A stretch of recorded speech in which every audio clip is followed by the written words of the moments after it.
হে everyone, সবাই কেমন আছো? আশা করছি সবাই খুব ভালো আছো আর আমিও খুব ভালো আছি। এখানে চলছিল আমাদের ভিডিও শ্যুট। তো আজকে আমার প্লে বাটন আসার কথা ছিল, যাই হোক সেটার জন্য খুব এক্সাইটেড ছিলাম, কিন্তু কখন আসবে অনেকক্ষণ ধরে ওয়েট করছিলাম। ওয়েট করতে করতে ভাবলাম যে কিছু ভিডিও করে নিই।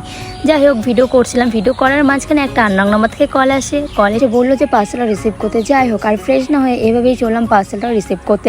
আর তোমরা দেখছো রাস্তার এই অবস্থা, আসলে দুদিন একটানা বৃষ্টি হওয়ার কারণে রাস্তার এই অবস্থা হয়েছে। যাই হোক এসব কোনো ব্যাপার না।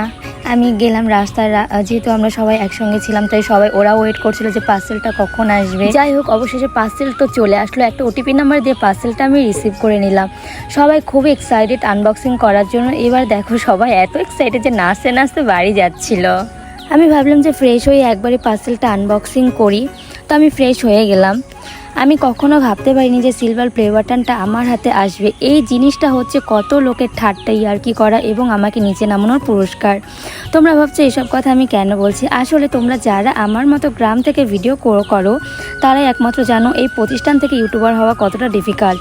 যখন আমি মোবাইল নিয়ে ক্যামেরা অন করে রাস্তায় ভিডিও করতাম তখন কত মানুষ আমাকে নিয়ে কত কথা বলতো, কত হাসাহাসি করতো, তাই আমি লজ্জায় রাস্তায় ভিডিও করতামই না। কিন্তু যাই হোক এই জিনিসটা আমার নিজের যোগ্যতায় পেয়েছি, আমি তা কখনো বলবো না। এটা পর পেছনে রয়েছে এক বিশেষ মানুষ যে সব সময় সব রকমভাবেই আমাকে সাপোর্ট করে, গাইড করে। সে যদি গাইড না করতো আজকে এটা আমার হাতে কিছুতেই আসতো না। আর তার সঙ্গে রয়েছে তোমাদের অনেক অনেক ভালোবাসা, অনেক অনেক সাপোর্ট। তোমরা সাপোর্ট না করলে এত তাড়াতাড়ি এটা সম্ভব হতো না। ইউটিউব এখন আগের তুলনায় প্লে বাটনটা ছোট করে দিয়েছে। প্লে বাটন ছোট হোক বা বড় হোক সেটা কোনো ব্যাপার না, প্লে বাটন তো প্লে বাটনই হয়। থ্যাংক ইউ সো মাচ তোমরা আমাকে এত সাপোর্ট করার জন্য। এভাবেই তোমরা আমার পাশে থেকেও সাপোর্ট করো। টাটা।